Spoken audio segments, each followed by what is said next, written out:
В республику Коми вновь пришли морозы. По прогнозам синоптиков, низкая температура наружного воздуха продержится еще несколько дней. В разных муниципалитетах региона объявляются актированные дни. Интинские школьники тоже их ждут. При какой погоде отменяются занятия в образовательных организациях, в нашем следующем сюжете.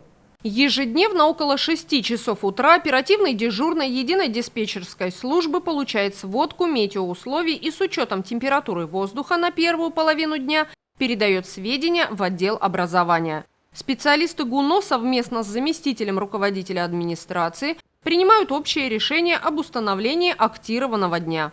С наступлением морозов на самом деле актуально вернуться еще раз к порядку установления актированных дней на территории нашего города. Порядок закреплен постановлением администрации от 21 января 2021 года, номер постановления 1/68. Постановление размещено на официальном сайте отдела образования, на официальном сайте администрации, то есть каждый желающий может его посмотреть, прочитать, детально изучить и для себя взять информацию, которая ему необходима. Для установления актированного дня у нас есть два критерия. Это ветер и погода, морозные условия, то есть температура наружного воздуха. При температуре минус 34 градуса актируется учебный день для учащихся 1-4 классов. При минус 35 градусов наружного воздуха у нас уже не учатся дети с 1 по 7 класс.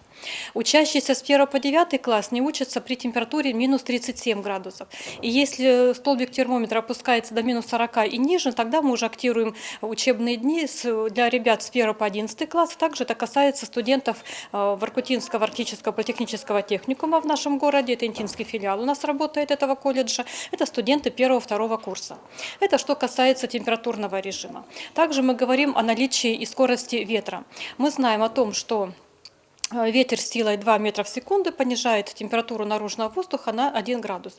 То есть учитываются и мороз, как я говорила, уже и температура, и сила ветра. А вот все это суммируется. Около 6 утра принимается решение об актировании учебного дня, и уже идет информация в СМИ.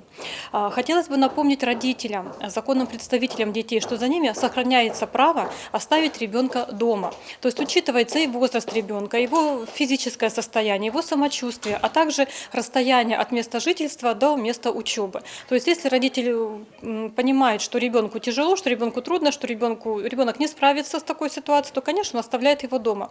Большая просьба к родителям обязательно сообщить о своем решении в школу, чтобы классный руководитель или завуч, или директор, или в приемную информацию передать, но чтобы у нас педагоги были в курсе, по какой причине ребенок сегодня отсутствует у нас на занятиях. Ну а для наших ребят, я понимаю, что для них актированные дни – это долгожданные дни, они очень любят, они радуются актировкам, но тем не менее мы хотим еще раз акцентировать внимание и ребят, и родителей о том, что актированный день не является ни праздничным, ни каникулярным, ни выходным днем. Учеба продолжается в дистанционном формате. Узнать об актированных днях горожане могут на официальном сайте администрации Инты, а также на страницах ВКонтакте главы округа, городской мэрии и 5 канала.